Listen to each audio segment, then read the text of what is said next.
Hi friends, this is Swapna. Welcome back to our channel smart Telugu house wife. ఇవ్వండి, ఈరోజు మా యొక్క lunch routine మీతో షేర్ చేస్తాను. Typical south Indian simple meal అనమాట. మనకి ఈ మాత్రం ఉంటే చాలా హాయిగా కడుపు నిండా తినేస్తాం, ఇంతకంటే ఇంకేం అవసరం లేదు అనుకుంటాం కదా. నేనైతే అట్లాగే ఫీల్ అవుతాను. ఈ లంచ్ ప్లేట్ చూసాక మీకేమనిపించిందో నాతో కామెంట్ సెక్షన్లో చెప్పండి. అండ్ ఇప్పుడైతే నేను ఏంటి రెడీ అయిపోయాను అనుకుంటున్నారా, మా అపార్ట్మెంట్లో సెకండ్ ఫ్లోర్లో వాళ్ళ బాబు యొక్క పంచెల ఫంక్షన్కి ఇన్వైట్ చేశారండి. సో ముందైతే ఇంట్లో సత్యనారాయణ వ్రతం చేశారు.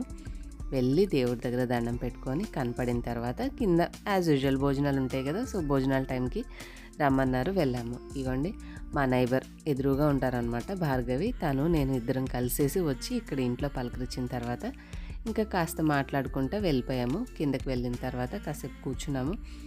మా అపార్ట్మెంట్లో ఉన్న అడ్వాంటేజ్ ఏంటంటే కింద మంచిగా సిట్టింగ్ ఏరియా బాగుంటుందండి, ఖాళీగా ఉంటుంది. ఎవరైనా ఏదైనా ఫంక్షన్ చేసుకున్నా డెకరేషన్ పెట్టుకోవడానికి, అలాగే భోజనాలకి ఎంతమంది వచ్చినా కూడా సరిపోతుంది.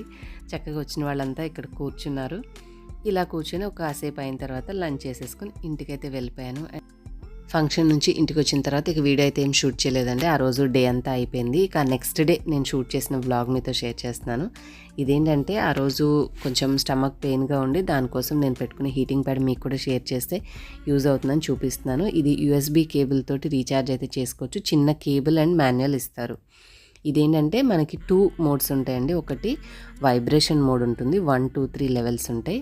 ఇంకో పక్కన హీటింగ్ మోడ్ ఉంటుంది. ఇదేంటంటే 3 లెవెల్స్ ఉంటాయి, 3 హీటింగ్ లెవెల్స్.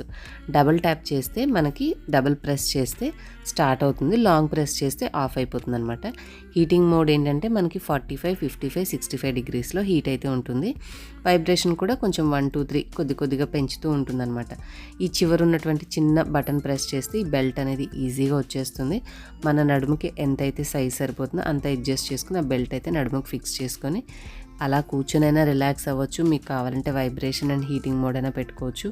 ఏ మోడ్లో మీకు రిలాక్సింగ్ ఉంటుందో అది పెట్టుకొని చిల్ అవ్వచ్చు. లేదు ఒకవేళ ఇంట్లో పని ఉన్నా కూడా దాన్ని మనం నడుముకి ఫిక్స్ చేసుకొని ఈజీగా క్యారీ చేయొచ్చండి. మెన్స్ట్రల్ టైంలో మనకు ఆ పెయిన్ ఉంటుంది కదా, సో మంచిగా అలా వెచ్చగా తగులుతూ ఉంటే మనకు చాలా రిలాక్సింగ్గా ఉంటుంది.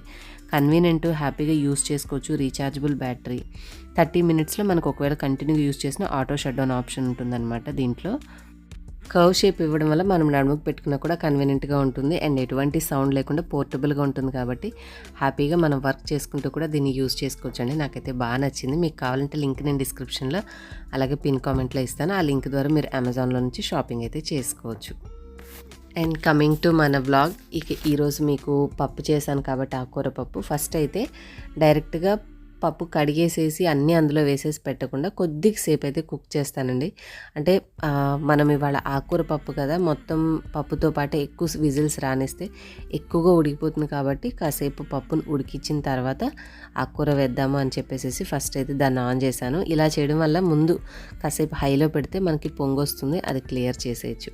అండ్ ఇక్కడైతే నేను ఇవాళ పాలకూర పప్పు చేస్తున్నాను. నా మోస్ట్ ఫేవరెట్ ఆకుకూర అనమాట.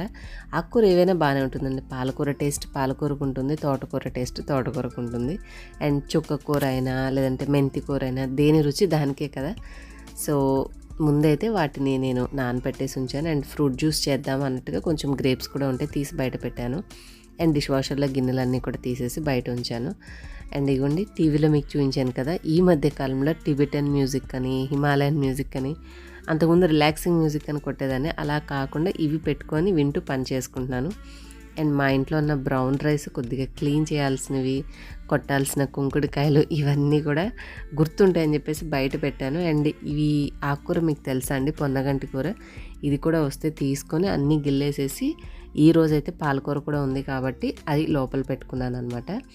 అండ్ గిన్నెలో కాకుండా ఇలా వెడల్పాటి బేసిన్లో నేను ఈ ఆకుకూర పెట్టడానికి కారణం ఏంటంటే, తోటకూర వేరే ఆకుకూరలు అయితే చక్కగా మనము ఎక్కువగా గట్టిగా ఇలా ఊపేసి కడిగేసినా కూడా మంచిగా క్లీన్ అయిపోతాయి. కానీ పాలకూర చాలా డెలికేట్గా, అంటే మృదువుగా ఉంటాయి అన్నమాట ఆకులు. మనం కొంచెం గట్టిగా వాటిని ఇలా కడిగేసామంటే ఎక్కడికక్కడ విరిగిపోతుంది అండ్ అంత రసం కూడా వాటర్లో పోయినట్టుగా అయిపోతుంది అనమాట. అందుకని దాన్ని హ్యాండిల్ చేయొచ్చు జాగ్రత్తగా అని చెప్పి విడిగా నానబెట్టాను. అండ్ ఇక్కడ వచ్చేసి అన్నం ఆల్మోస్ట్ ఉడికేసింది, కానీ కొంచెం ఎక్స్ట్రా నీళ్ళు ఉన్నాయన్నమాట. అది నేను కొద్దిగా గంజిలాగా ఉంటే తీసేసుకున్నాను. ఈ గంజి దేనికి వాడుతున్నానంటే, హెయిర్‌కి యూజ్ చేసేటప్పుడు రైస్ వాటర్ అనేది హెయిర్‌కి చాలా మంచిది అని చెప్తున్నారు కదా! సో, అలా యూజ్ చేసుకోవచ్చు అని చెప్పేసి నేను ఎక్స్‌ట్రాగా కొంచెం వాటర్ ఉన్నా కూడా ఉంచుకొని ఈ విధంగా కలెక్ట్ చేసి పెట్టుకుంటున్నాను. సో, మీకు తెలుసు కదా! హెయిర్ అనేది కొంచెం తొందరగా పెరగాలి అంటే ఒకటి మనం కష్టపడాలి కాబట్టి ఇలాగా నాకు కుదిరినటువంటి హోమ్ రెమెడీస్ అన్నీ ట్రై చేస్తున్నానండి. చూద్దాం. మనం అక్టోబర్ 1న చేయించుకున్నాం కరెక్ట్‌గా. సో, ఒక 1 ఇయర్ కొద్దిగా డెడికేషన్‌గా కష్టపడదాం అని అనుకుంటున్నాను. సో, మంచిగా పెరిగితే బావుంటుంది అని ఆశిస్తున్నాను. చూద్దాం ఏమాత్రం హెయిర్ గ్రోత్ ఉంటుందో. నాకు ఇప్పటివరకు తెలిసిన అన్ని హోమ్ రెమెడీస్‌లో నాకు యూజ్ అనిపించేవన్నీ కూడా ట్రై చేద్దామని అనుకుంటున్నాను. అండ్ ఇప్పుడు నేను ఉల్లిపాయ దీంట్లో కట్ చేద్దాము అని అనుకొని తీసి ఇమ్మీడియట్‌గా పక్కన పెట్టి ఇంకోటి ఎందుకు తెచ్చాను తెలుసా మీకేమైనా? అది కూడా దాచేదేముందిలేండి చెప్పేస్తాను. ఎందుకంటే ఆ ఉల్లిపాయ తోలు తీసిన తర్వాత చాలా బ్రైట్ రెడ్ కలర్ ఉంది. అలాంటి ఉల్లిపాయలు మనం హెయిర్ ప్యాక్ పెట్టుకుంటే చాలా మంచిదనమాట. ఇలాంటి తెల్ల ఉల్లిపాయల కంటే కూడా బాగా డీప్ పర్పుల్ కలర్ ఉన్నవి చిన్న సైజు అయితే ఇంకా మంచివి అంటారు. సో, నాకు ఆ కలర్ చూడంగానే దీన్ని ఎందుకు పప్పులో వేసేయాలి, హెయిర్ ప్యాక్‌కి యూజ్ అవుతుంది కదా అని చెప్పి వెంటనే తీసి దాన్ని పక్కన పెట్టేసుకొని మళ్ళీ తెల్లగా ఉన్నటువంటి ఉల్లిపాయ మామూలుగా తెచ్చుకున్నాను. ఇవేంటంటే ఘాటు తక్కువ ఉంటాయి.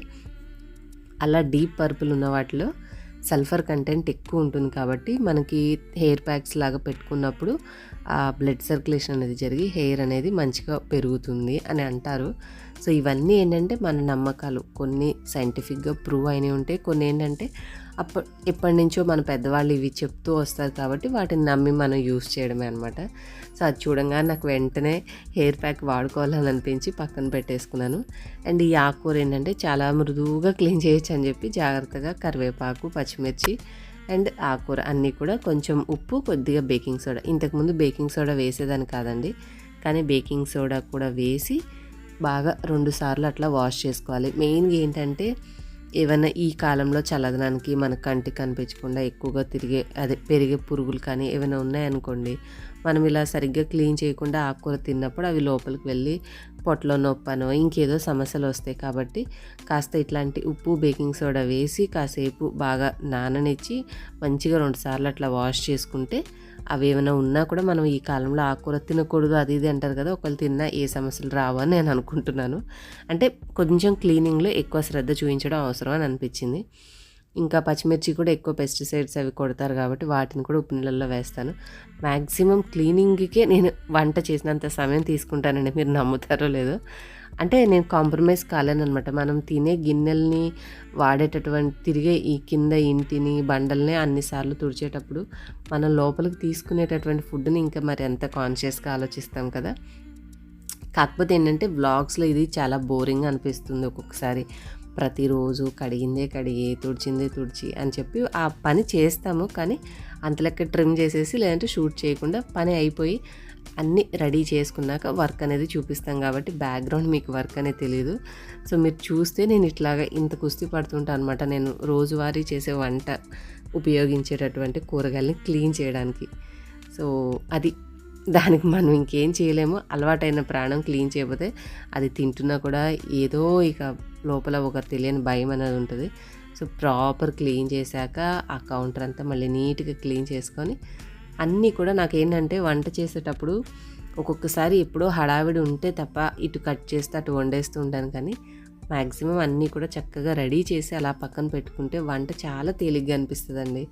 మనకి ఎప్పుడో ఒకసారి బిజీగా ఉన్నప్పుడు అబ్బా ఏం చేయాలి చిరాగ్గా ఉంది అని అనిపిస్తుంది. కానీ వంటని ఇష్టంగా చేస్తే అదొక మంచి థెరపీ లాగా మనకి మంచి రిలాక్సింగ్ అనిపిస్తుంది. అంటే మనకు ఒకళ్ళు వెనకాల తరమట్లేదు అనుకోండి, ప్రశాంతంగా కూరగాయలు కట్ చేసుకొని మంచిగా వాటిని చక్కగా తరిగి నిదానంగా కుక్ చేసుకుని ఆ వేడి వేడి అన్నంలో మనకి నచ్చినటువంటి కూర కానీ, పప్పు కానీ, చట్నీ అయినా ఏదైనా వేసుకొని తింటే ఉండే ఆ హ్యాపీనెస్సే వేరు. నాకైతే అప్పటికప్పుడు చేసి అప్పటికప్పుడు వేడివేడి అన్నం తినడం అంటే చాలా చాలా ఇష్టం. ఇగోండి మాటల్లోనే పప్పు అయితే నేను మినిమం హాఫ్ అన్ అవర్ నానపెడతాను. ఇంతకుముందు కుక్కర్ ఉన్నప్పుడు తెలియక కుక్కర్లో ఉడికిపోతుంది కదా అని చెప్పేసి వెంటనే వండేదానండి. సో, పప్పు ఉడకదా అంటే ఉడుకుతుంది, కానీ మనకు అది తొందరగా అరగదు, గ్యాస్గా అనిపిస్తుంది అనమాట. కొంచెం పొట్ట ఉబ్బరంగా అనిపిస్తుంది. పప్పు అనేది కనీసం అరగంట నుంచి గంట సేపు నానితే తేలిగ్గా అరుగుతుంది, మనకి గ్యాస్ సమస్య కూడా ఉండదు. సో, ఇవేంటంటే ఒక్కొక్క విషయాన్ని ఒక్కొక్క విధంగా మనం కొన్ని వీడియోలు చూసినప్పుడు, కొన్ని పేపర్‌లో చదివినప్పుడు, కొన్ని ఎవరైనా ఫార్వర్డ్ చేసిన మెసేజ్‌లు చూసినప్పుడు తెలుస్తూ ఉంటాయి కాబట్టి, మనకు ఉపయోగపడే వాటిని మ్యాక్సిమం నా లైఫ్‌లో నేను ఇంప్లిమెంట్ చేయడానికి ట్రై చేస్తాను. సో, ముందైతే పప్పు మంచిగా ఒక హాఫ్ అన్ అవర్ నానపెట్టుకున్నాను. దాంట్లో ఈ ఆకుకూర ఏదైతే ఉందో పాలకూర కట్ చేసి వేశాను, ఉల్లిపాయ వేశాను, పచ్చిమిర్చి వేశాను. ఈ కొంచెం ఉల్లిపాయ ఏంటంటే తాలింపులోకి వేస్తాను అనమాట. తాలింపులో కొద్దిగా వేసుకోవడం వల్ల మంచిగా ఫ్రై చేస్తే మీకు స్వీట్ అనేది రాదండి. అలా ఒట్టిగా కొంచెం కొద్దిగా పైపైన వేపేసి మీరు పప్పులో కలిపేస్తే తీపి అనేది వస్తుంది పప్పుకి. సో అది డిఫరెన్స్ అంతే. మీరు మంచి గోల్డెన్ కలర్ వచ్చే వరకు ఉల్లిపాయను ఫ్రై చేసుకుంటే మీకు ఆ టేస్ట్ అనేది డిఫరెన్స్ తెలీదు. సో ఇక లాస్ట్గా ఏంటంటే కొద్దిగా పావు టీ స్పూన్ పసుపు, ఒక స్పూన్ కారము. నాకు ఈ పాలకూర పప్పు కొద్దిగా స్పైసీగా ఉండటం ఇష్టం కాబట్టి 3-4 పచ్చిమిరపకాయలు ఎక్కువ వేస్తాను. మామూలుగా అయితే 2-3 వేస్తాను అంతే. ఇది కాస్త స్పైసీగా ఉండాలని చెప్పి కొద్దిగా ఎక్కువ వేసుకుంటాను. ఇంకా కొంతమంది అయితే ఇంకా ఎక్కువ పచ్చిమిరపకాయలు వేసుకుంటారు. ఇవన్నీ వేసాక కొంచెం చింతపండు, ఎందుకంటే మనం ఇక్కడ టమాటా వేయం కదండి పాలకూర పప్పులో, అందుకని ఒక అర నిమ్మ చెక్క సైజ్ అంతా కొద్దిగా ఒక పొడవాటి రెమ్మ అంతా నేను చింతపండు వేసేసాను. ఇవన్నీ వేసి మూత పెట్టేసేసి ఒక 3 విజిల్స్ చాలు. ఆల్రెడీ నానింది కాబట్టి కాసేపు ఉడికింది కదా, ఓపెన్గా మూత తీసేసి మళ్ళీ ఏమన్నా నీళ్లు తక్కువైతే అడుగంటిద్దని చెప్పి కొద్దిగా పావు గ్లాస్ నీళ్ళు యాడ్ చేశాను. ఇగోండి మనం ఆల్రెడీ గంజి వంపేసాం కదా, అన్నం కూడా మంచిగా పొడిపొడిలాడుతూ వచ్చేసింది. మొత్తం నీళ్ళని ఎగర పెట్టేసేసిన అన్నం సాఫ్ట్గా కనిపిస్తుంది, కానీ గంజి ఉంచిన తర్వాత అన్నం మాత్రం భలే వస్తుందండి, పొడిపొడిలాడుతూ చాలా బాగుంటుంది. నేనేంటంటే నాకు ఈ హెయిర్కి అవసరమైనప్పటి నుంచి కొంచెం వాటర్ ఎసరు ఎక్కువే ఉంచుకొని అన్నం ఆల్మోస్ట్ అయిపోతుంది, ఇంకా 10% ఉందన్నప్పుడు ఆ గంజిని ఎక్స్ట్రా వంపేసేసి ఒక్క 2 నిమిషాలు మూత ఉంచేసేసి స్విచ్ ఆఫ్ చేసేస్తే, స్టవ్ ఆఫ్ చేసేస్తే మంచిగా అయిపోతుంది అనమాట. అన్నము చాలా బాగుంటుంది. అండ్ పప్పు చేసినప్పుడల్లా నాకు నచ్చేటటువంటి ఇంకొక పని ఏంటంటే తాలింపు వేయడానికి కావాల్సిన అన్ని ఇంగ్రీడియంట్స్ని ఒక చిన్న ప్లేట్లో రెడీ చేసుకోవడం. ఇది కూడా నాకు చాలా చాలా నచ్చేటటువంటి పని. కరివేపాకు చక్కగా కడిగేసి ఓ పక్కన పెట్టుకొని, ఇందాక చిన్న ఉల్లిపాయ ముక్క పక్కన పెట్టుకున్నాం కదా అది, అలాగే ఎండుమిర్చి, ఇంగువ మర్చిపోకుండా ఇంగువ డబ్బా అన్నీ కూడా సైడ్ పెట్టుకుంటాను. అండ్ ఇక్కడ మీరు గమనిస్తే వెల్లుల్లి అందరూ వెల్లుల్లిపాయల్లాగా వేసేస్తుంటారు, కానీ వెల్లుల్లిని కొంచెం అట్లా దంచి కాసేపు మనం అలా పక్కన ఉంచడం వల్ల కొన్ని ఏంటంటే వెంటనే యూస్ చేయాలి అంటారు, కొన్నిటిని కాసేపు ఆగిన తర్వాత యూస్ చేస్తే మంచిదంట. నేను రీసెంట్గా తెలుసుకున్నది ఏంటంటే వెల్లుల్లిపాయను కాసేపు అలా దంచి ఉంచడం వల్ల దాంట్లో ఆర్సినా ఏదో సంథింగ్ అండి, ఒక కెమికల్ కాంపౌండ్ ఉంటుందంట, అది ఏదో యాక్టివేట్ అవుతుందంట అండి, అది ఇంకా మంచిదంట. అంటే కాసేపు ఉంచిన తర్వాత మనము అప్పుడు వంటలో యూస్ చేసుకుంటే అందులోంచే ఉపయోగం ఇంకా బాగుంటుందంట. అప్పటికప్పుడు వెంటనే నూనెలో అలా వేసేయకుండా దంచి ఉంచితే అది ఒక కైండ్ ఆఫ్ కెమికల్ రియాక్షన్ అనేది జరిగిద్దంట. ఆ తర్వాత మనం తింటే ఇంకా ఆరోగ్యానికి మంచిదంట. సో అందుకని గుర్తుపెట్టుకుని ముందే దాన్ని కాస్త దంచేసి ఉంచుకున్నాను. ఇంకా తాలింపు దినుసులన్నీ కూడా ఒక పక్కన పెట్టాను. ఒక పెద్ద టేబుల్ స్పూన్ అంత ఆయిల్ వేసుకొని ఇంకా మొత్తం ఆవాలు, జీలకర్ర, మినపప్పు, శనగపప్పు అన్నీ వేసేసి అవి చక్కగా కలర్ వచ్చేసిన తర్వాత ఉల్లిపాయలు ఇక్కడ మనం గోల్డెన్ కలర్ వచ్చే వరకు ఫ్రై చేసుకోవాలండి. జస్ట్ అట్లా వేసేస్తే మీకు ఆ ఉల్లిపాయలు పప్పులో వేసాక తీతీగా అనిపిస్తాయి. కాబట్టి మంచి కలర్ వచ్చే వరకు ఇక్కడ వీడియోలో చూడండి, మీకు అర్థమవుతుంది నేను ఎంతవరకు ఫ్రై చేశాను. అండ్ కస్తూరి మెతి అంటారు కదా, ఎండిన మెంతాకు, అది కూడా వేయండి. అసలు ఎంత మంచి ఫ్లేవర్ వస్తుందంటే మన తాలింపుకి చాలా బాగుంటుంది. నేను కొన్ని మెంతులు కూడా వేశాను, అన్నీ చూపించాను కదా. కరివేపాకు, ఎండుమిర్చి లాస్ట్లో వేసుకోవాలి, లేదంటే మాడిపోయినట్లుగా మారిపోయి కలర్ మారిపోతాయి. మనకు మంచి కలర్ ఉండాలంటే చివర్లో వేసి కలిపేసేసుకొని తాలింపు కనుక మనం మిక్స్ చేసుకుంటే పప్పులోకి అబ్బా ఎంత గుమగుమలాడే ఫ్లేవర్ వస్తుందంటే, మనం వేసిన ఇంగు వల్ల కానీ అలాగే మెంతులు, ఈ కసూరి మెతి ఒక మంచి ఫ్లేవర్ఫుల్ తాలింపు అని చెప్పొచ్చు. మీరు ఏ కైండ్ ఆఫ్ పప్పు అయినా చేసుకోండి, ఆకుకూర పప్పు అయినా కూరగాయ పప్పు అయినా ఇలా తాలింపు చేసి కలిపారంటే అసలు ఎక్సలెంట్గా ఉంటుంది. ఒక మంచి అరోమా వచ్చేస్తుంది అనమాట ఇంట్లోనే ఆ తాలింపు అనేది మనం పెట్టిన తర్వాత. ఈ లాస్ట్ కరివేపాకు మాత్రం ఎక్కువ నూనె చింది స్టవ్ అంతా పడకుండా కొంచెం మూత కవర్ చేస్తే మనం మెస్సీ అనేది తక్కువగా ఉంటుంది, ఈజీగా క్లీన్ చేసుకోవచ్చు స్టవ్ అయినా సరే. సో ఫైనల్గా ఇవ్వండి మన పప్పు కూడా రెడీ అయిపోయింది. అండ్ పప్పు ఎప్పుడు కూడా నేను ఎక్కువగా ఉండేటటువంటి కుక్కర్లో వండడానికి ఇష్టపడతాను. తక్కువగా ఉన్న దాంట్లో ఉన్న ప్రాబ్లం ఏంటంటే గట్టిగా తిప్పేసామనుకోండి మొత్తం అంటే కుక్కర్ అంతా అంచులు పట్టేసి ఎక్కువ చేతుల మీద చిందుతూ ఉంటుంది. కాస్త ఇట్లా హైట్ ఉందనుకోండి, అది హైట్ ఉంటుంది కాబట్టి మనకు పెద్ద సమస్య అనిపించదు. కాబట్టి ఎక్కువ ఈ కుక్కర్లోనే ఎందుకు వండుతానంటే అది హైట్గా ఉంటుంది, మనకి ఇబ్బంది లేకుండా ఉంటుంది. ఇక మొత్తం అంతా కలుపుకున్న తర్వాత కాస్త సరిపడినంత ఉప్పు వేసుకొని మిక్స్ చేసుకోవాలి. ఈ ఆకుకూర పప్పుని మరీ ఓవర్గా కలిపేయకూడదు, ఎందుకంటే అలా కలిపామనుకోండి ఉడికినటువంటి ఆకంతా కలర్ డామినేట్ చేస్తుంది. కాస్త పప్పు కనిపిస్తూ కొంచెం ఆకుకూర కనిపించాలి కాబట్టి లైట్గా మిక్స్ చేసుకోండి, సరిపోతుంది. ఫైనల్గా మన ఫ్లేవర్ఫుల్ తడక అనేది కలిపేసామంటే పోపు సూపర్గా ఉంటుంది. ఇంకా ఉప్పు సరిపోయిందా లేదా అనేది వదిలేసేయండి, ఎందుకంటే ఉప్పు కరెక్ట్గా తినాల్సిన అవసరం లేదు, కొంచెం తగ్గితేనే మంచిది. అది అలవాటు చేసుకుంటే చాలా మంచిది అనమాట ఆరోగ్యానికి. అలా అని మనం కాంప్రమైజ్ కాలేము. బంధువులు అలా వచ్చినప్పుడు కరెక్ట్గా ఉండండి. మన ఇంట్లో వాళ్ళ కోసం మన కోసం అయితే కొంచెం తక్కువైనా ఏముందులే చల్తా అని చెప్పేసి, ఎందుకంటే ఎటు చట్నీయో ఏదో ఒకటి పెట్టుకుంటాం కదా, సో ఆ చట్నీలో ఉండేటటువంటి ఎక్స్ట్రా ఉప్పు అంతా కూడా మన పప్పుకి కలిసి మంచిగా రుచి అనేది బ్యాలెన్స్ అయిపోతుంది. సో కొంచెం ఇంకా ఎక్స్ట్రా వాటర్ వేసుకోండి, ఎందుకంటే చల్లారాక పప్పు గట్టిపడుతుంది కాబట్టి. నేను ఆ వేడి మీద తాలింపు గిన్నెలో కొంచెం నీళ్ళు వేసేసుకొని కలిపాను. పర్ఫెక్ట్ టెక్స్చర్, చాలా చాలా బాగా కుదిరింది, సూపర్గా ఉంటుంది. ఇవాళ నేను చెప్పినట్టు చేయండి, ఏ ఆకుకూర అయినా సరే సేమ్ ప్రాసెస్, ఎక్సలెంట్గా ఉంటుంది. ఇంకా మరి పప్పు చేసుకున్న తర్వాత అందులో అప్పడం లేకపోతే ఎట్లాగా.